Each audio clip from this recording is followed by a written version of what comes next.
and welcome to the Spa Marketing Made Easy podcast. We have been on a little bit of a break for the holiday season, so it feels so good to be back. I hope that you guys all had an amazing Christmas, amazing Hanukkah, amazing Thanksgiving, whatever holidays you've been celebrating. I hope that they were amazing and had lots of family time and quality time and just relaxation.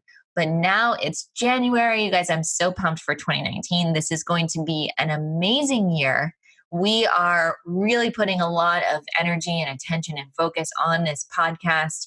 And you are going to love our guest for today's episode. Her name is Carla Jones. She is such an amazing woman. She will make you laugh. She says it exactly like it is. And this woman is so humble. She has so much knowledge and expertise. She's been in the beauty industry for years and years and years. She has a lot of experience in regulatory issues and understanding licensing. But that's not even what we talked about. We got way into the business, the structure, the systems, the processes, all the important stuff that it takes to make you a success in your business. So I hope you enjoy this episode as much as I loved interviewing Carla. Be sure to check her out on social media. She does so many Facebook Lives, and she is just you will love her. All right, you guys, without further ado, I'm going to roll that interview. All right, Carla, welcome to the show. I'm so happy to have you here on the Spa Marketing Made Easy podcast. So we met, actually, it's kind of a funny story how we met because we were at the same business conference. You got up on stage and started talking about Facebook groups. And I was like, who is this woman? She's amazing. She has so much personality.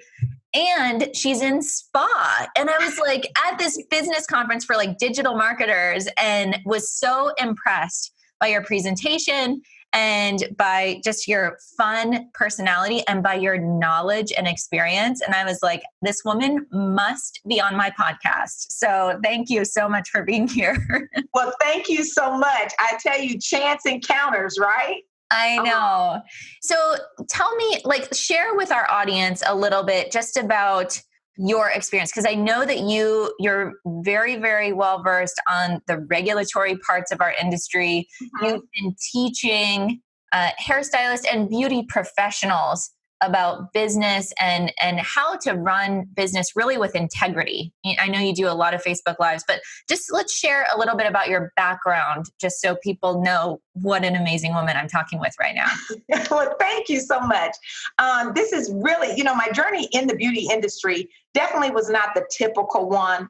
And I always share with people that I was not the child who grew up and just as a precursor, there were no members. As a matter of fact, I'm the first person in my family who's ever gone into the beauty industry.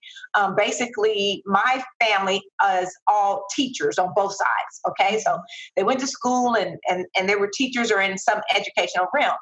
And the expectation, of course, was that I would go to college, and I did that. I majored in business administration, and I had asked my mom when I was 17, I think right before I went to college, if I could go into cosmetology school. Of course, at the time we called it beauty school. And so she was like, there's no money in it. And I didn't understand her perspective, but it was not until years later, like 20 years later, did I understand why her perspective was totally different of the industry. Because my mother received a hairstyle that she only needed to go to the salon maybe 3 times a year. Mm-hmm. And so back in the day when the Jerry curls were very, prominent. So she was factoring her experience in terms of I would not make any money. And here I am. I'm thinking of it from the perspective when I was fortunate enough to go to the hair salon, the stylist would have me sit for hours. And because I loved math and numbers, and I still do, I started counting the people before me and the people waiting after me and basically what she was charging. So I was excited to know that she gets paid right now. Mm-hmm. So to be honest, it wasn't even a love for the, like, oh, I'm just so inspired by the creativity. Heck no, I was inspired because you got paid every time somebody got up. And I was like, this is a great gig. So I did, I went to college in Tallahassee at Florida A&M University, majored in business administration, graduated from there, and first position was in operations. And actually, that's where my career actually started. And it probably was, I was gravitated more to operations and process efficiencies because they were always evolving. Nothing was ever the same. And so I was a supervisor in manufacturing with them. And then I stayed in operations in the area of logistics and manufacturing for about 7 years, then went into 2 years in pharmaceutical sales. And then at 32, left there and went into the beauty industry. And at this point, it was again focused on money. But it was now my focus was on flexibility. I wanted a schedule I could control, and I wanted an income I could control as well.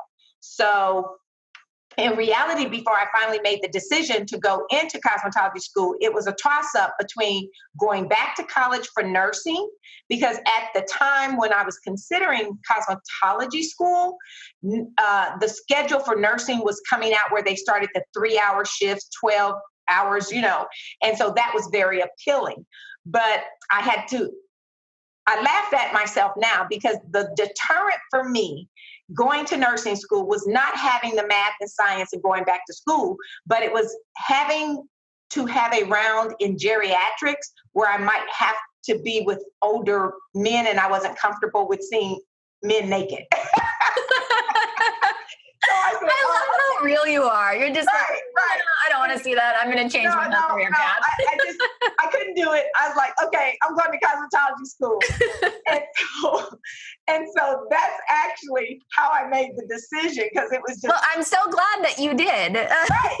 And I'm actually so glad I did. And I think all the time, even though, we question our course, like, what if I would have gone when I asked my mom and she would have been so open to it? I don't think I would, and I know I would not, because I would not have had the experiences to support what I do now. And so I still have taken everything that I've learned in logistics and operations, and I apply it to business building for the beauty industry professional.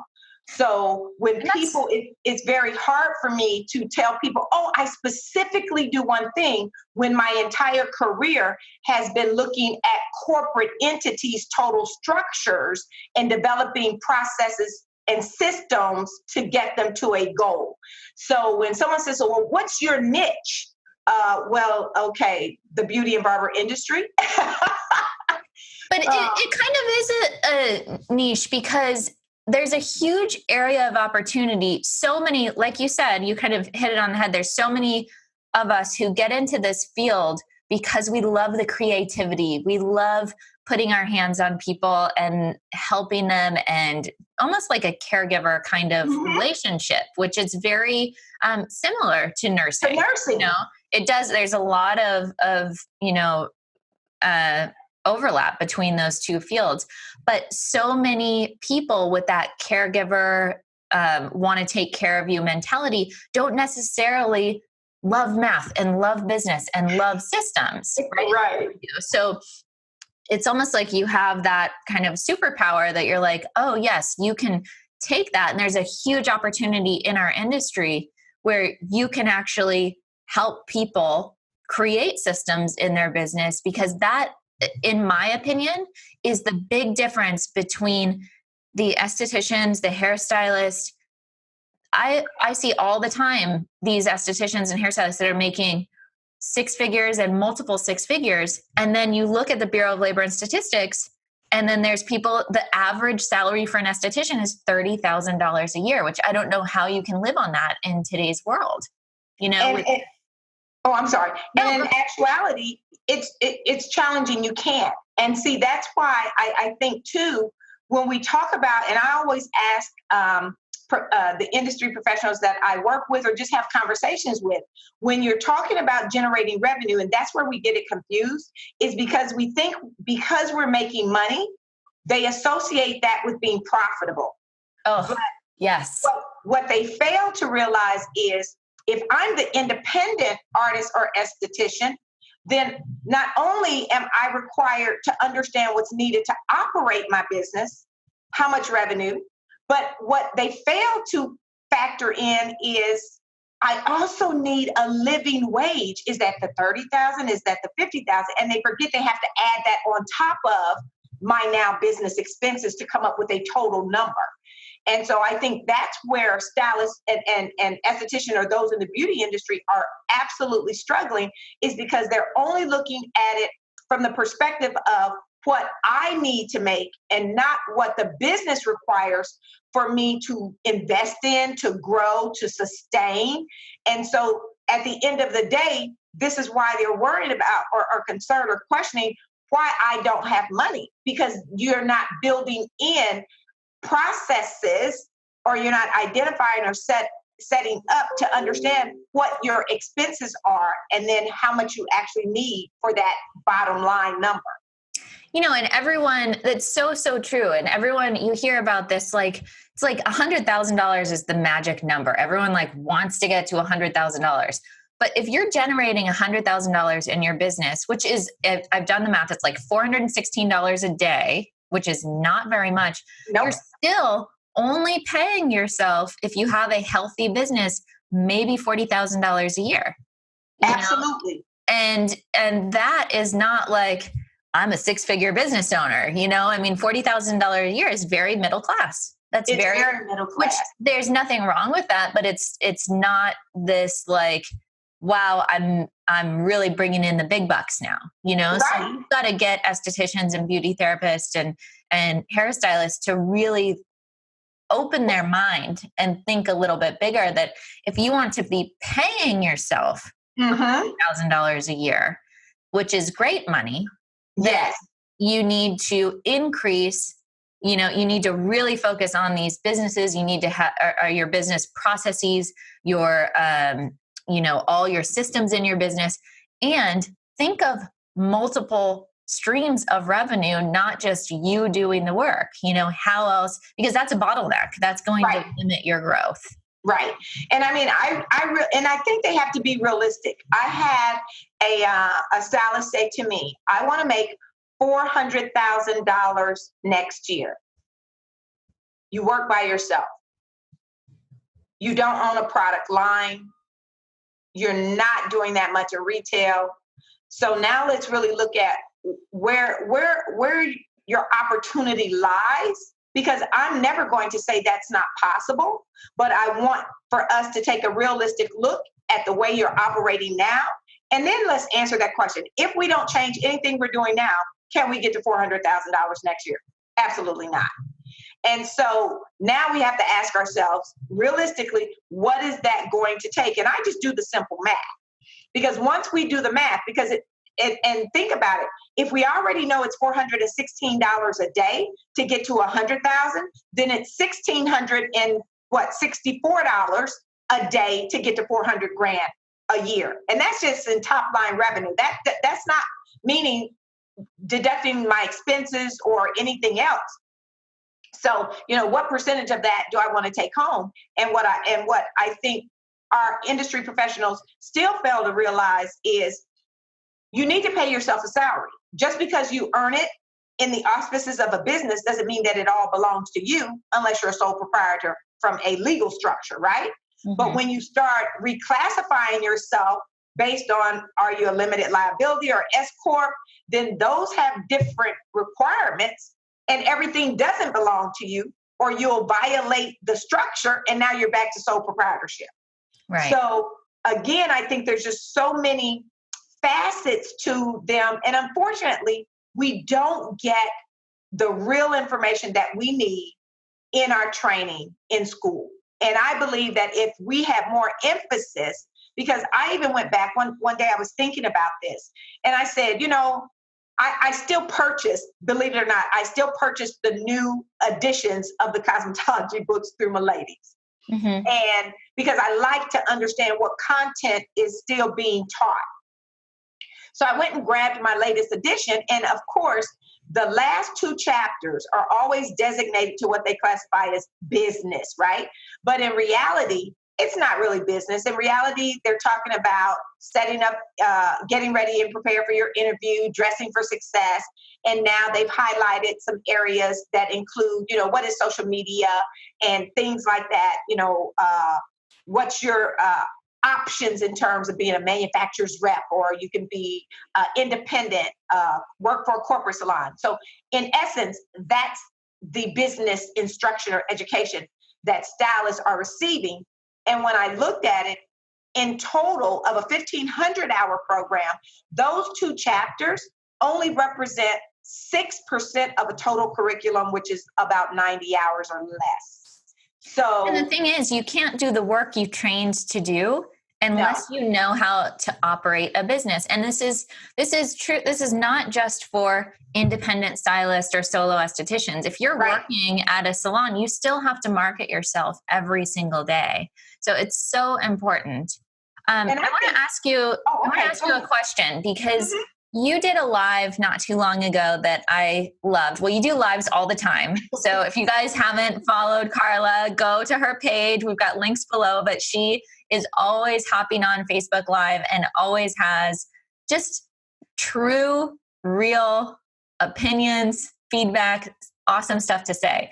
But you had a post that I loved that was just like, grow up, people. Like, stop whining, start being professional, don't start your post with rant. Like you had this whole thing. And I was like, oh my God, I love this woman. And it's so true. So I know your opinion on that, but I want to ask you, how much of the whole mindset piece and believing what is having that like positive mindset and having the professionalism, do you feel is important to being able to have that success? Because you brought up that 400, the woman that wanted to, woman or man, I'm not sure, who wanted to make 400,000 next year. Was their mindset in that place? Like if you put all the systems and processes in place, would they still be able to get it? Or does the work need to be done internally? And I think it's both, and it starts internally. It really does. And, it's one of the things that I looked at, and statistics will show, especially in our industry, that 85% of our success is not tied to the creative part. It is really tied to the personal part, our soft skill, our ability to interact and build relationships. Because when we enter into, and when you think about it, our profession outside of the medical profession is one of the professions where we enter into personal space. I mean, we come into that, within that 4-foot frame. We're technically sometimes only 6 inches away from our clients. And so when you're entering into that personal space, that's what becomes the priority, is how you can manage yourself with your client that close. So it is all about relationships and mindset first. When you wake up in the morning, and this is one thing that I never did with my kids, and I can think about, as a child, and I don't think my parents thought this way, but I don't even know why I do. But when growing up, we were always told that the most important meal in the day is breakfast, right? The most important meal in the day is breakfast. And then most kids are really impacted, or anyone, even ourselves as adults. The things that happen to us first in the morning oftentimes set the tone for the day. Right. If we get up and we're sort of happy, but before we walk out the door, something happens and we get angry and we're upset, we typically carry that with us all day long. And so one of the things that I made it a habit is there was no disruption or arguments or anything in my home in the mornings.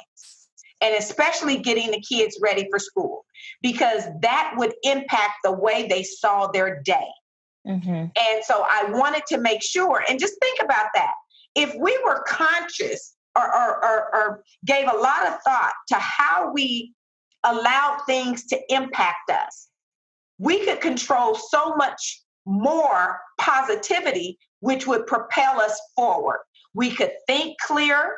We would not be ready to fire as many clients. And let me tell you, that is something I'm like, what do you want? Do you either want the client or you want to fire the client? Because you can't have both. And so it's like a perpetual cycle. I never have enough clients, but I'm always agitated with the one little thing a client does, and I want to fire the client. And so I try to get stylists to think about being a customer first.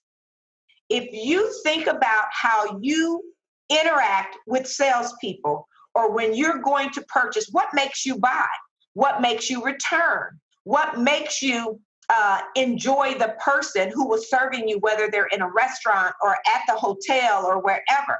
If we operate first from the mind of the customer and how we like to be treated, I think that would impact us exponentially. I think if stylists were taught to think that way, then we would understand and we would be better caregivers and service providers first.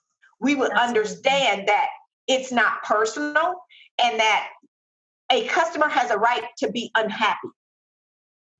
But where I think we have to understand as professionals is we don't always get the same rights to respond negatively or to, counteract a negative with a negative.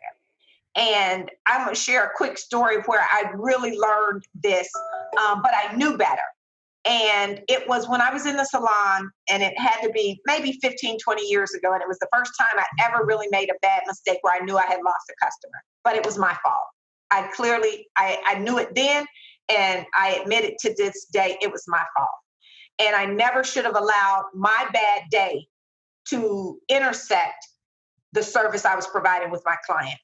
And it was a nail client who had been very faithful to me, and I was very rude. I was having a bad day, and I was very rude, and I knew I hurt her feelings. I could see it on her face, our whole conversation. The cloud that I felt was the same thing that I would feel if it had happened to me. My mind was saying, when I'm done and I leave, I'm not coming back. That is exactly what her body language said, and I knew I had messed up. I didn't know how to get out of it at that moment. And I literally went home. I cried because I knew I messed up. And so the only thing that I could do that I felt, and it wasn't that I was going to get her back, but I wanted her to know that I was sorry and I realized I made a mistake. So that morning, the next morning I got up, I sent her a half a dozen roses on her job.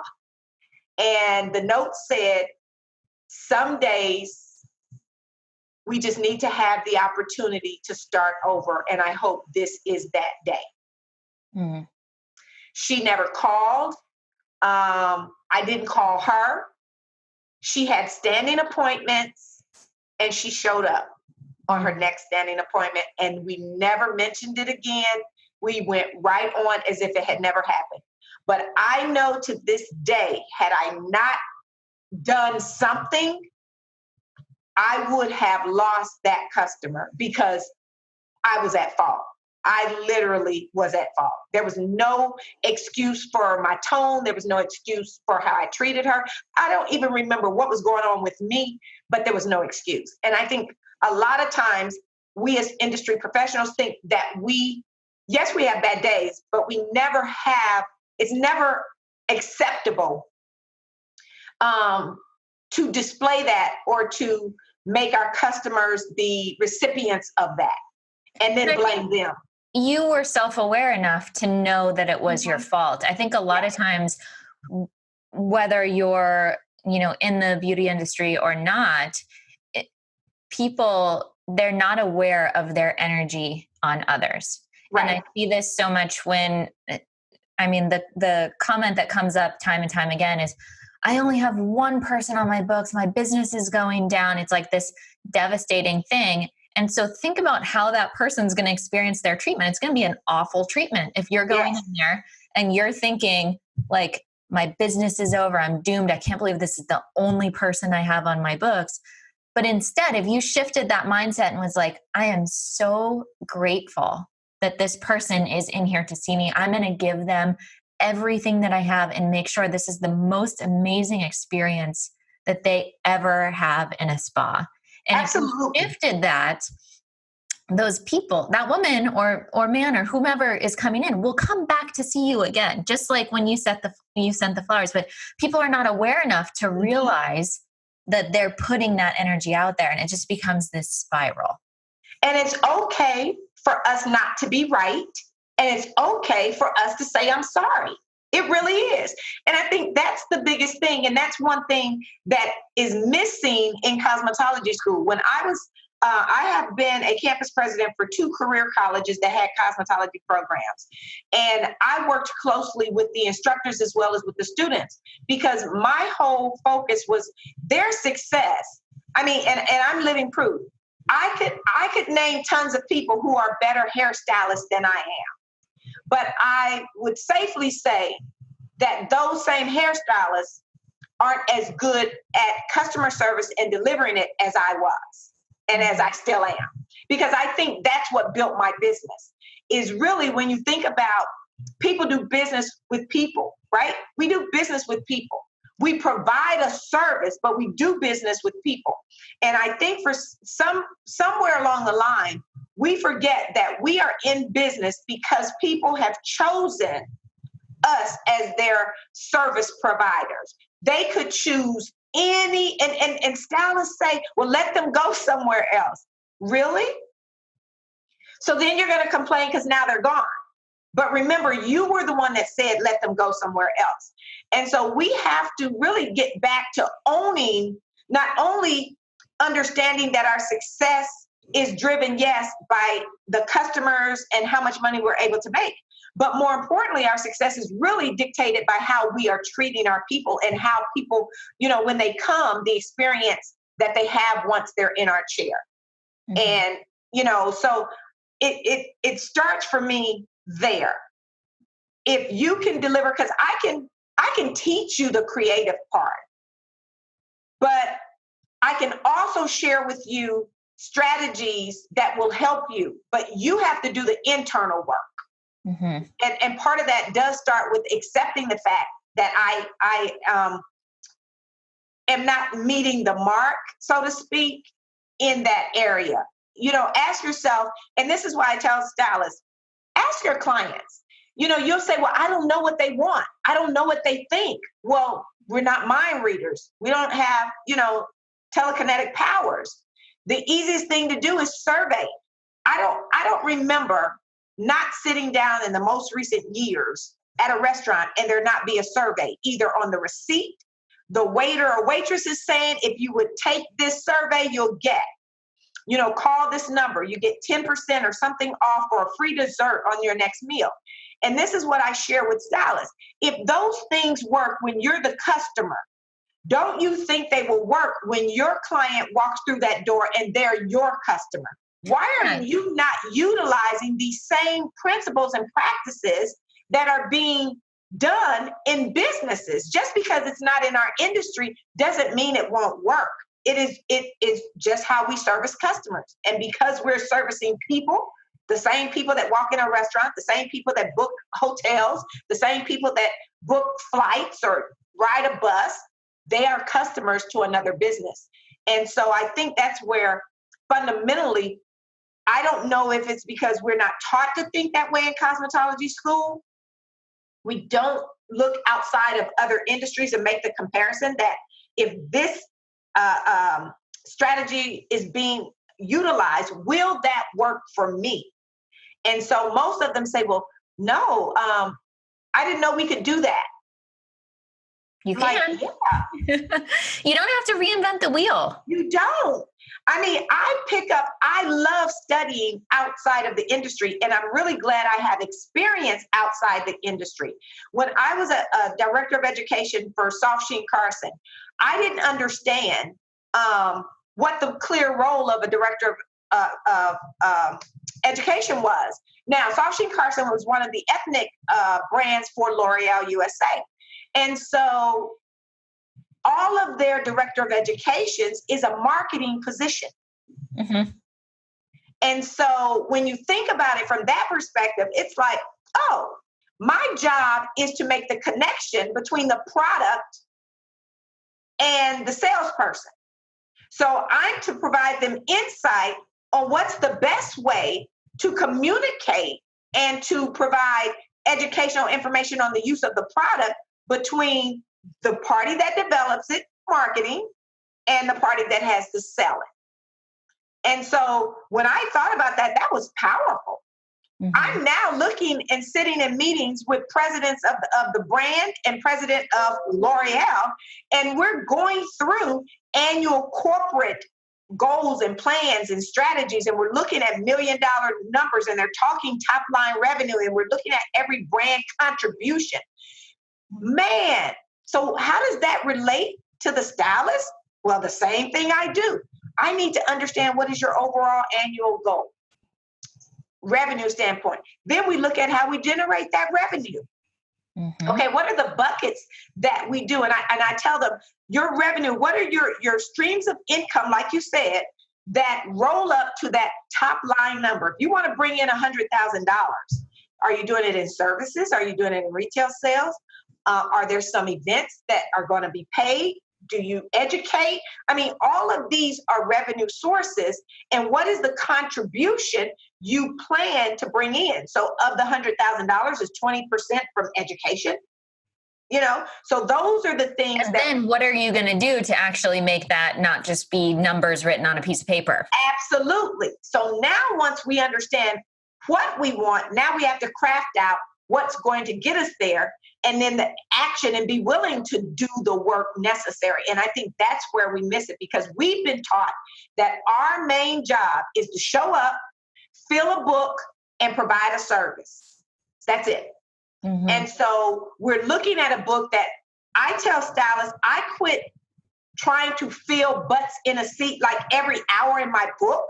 And I know this goes against the grain of some, but wouldn't it be better for me to focus on what's required to generate the level of revenue that I desire?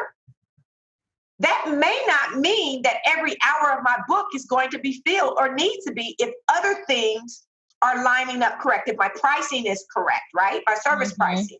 Oh, that could be a whole nother episode. Right. And so all of these things factor in to helping us work smarter and not harder, right? Mm-hmm. And so, but I think our whole premise is we've just been taught to be a slave to that chair. And if we have 30 minutes in our day, we feel we're not productive. Oh my God, I had 30 minutes. I'm like, that's 30 minutes for you to maybe eat, follow up some appointments, follow up on a new client you just provided a service with. I mean, in reality, just because I'm not providing a physical service now doesn't mean I can't be securing, as we call securing the bag in the future mm-hmm. with just a simple follow-up. I mean, how many times do you hear estheticians say they didn't show up? And then you ask the question, well, did you call or remind or send out texts or emails? No. Well, they made the appointment. They should know. But you need the money, right? Well, and people are so busy. There's so much going on. And that's what I say. Why would you not think that they're going to remember? I want that person walking through my door. I'm going to do everything that I can to ensure that they don't forget. Mm-hmm. And so I want to get the confirmation. And if I do it 48 hours out, I'm still going to do it 24 hours. And if it's that morning and I've got somebody in the evening, I'm going to call before noon to make sure your 5 o'clock is still good. Yeah. So, okay, I love this whole episode, and I'm going to beg you to come back for another one, because this has been so awesome. But if you had to finish up, if you had one piece of advice that you could give to the recent graduates in our industry, whether it's cosmetology, aesthetics, what would you let them know? What would you leave them with? That their journey is just beginning and not starting. And I think far too many feel that once I finish cosmetology school, it's over. Actually, that's when it just begins. And I would really implore them to not focus on the money they have spent going through cosmetology school, because a lot of times they're not willing to invest more into additional training that will get them where they need to be, from a monetary standpoint and from a level standpoint in the industry. So I want them to understand that the journey in the industry actually does start once they finish. It's almost as if they're now starting, I don't want to say starting over, but it's the second leg, but a new beginning in a different phase of their career. Yeah. To understand that, to always be open to learning. And there's always a lesson to be learned even from a customer that was nasty and negative. That's an opportunity for us to grow professionally, right? Because then we can learn how to be what I call chameleons, right?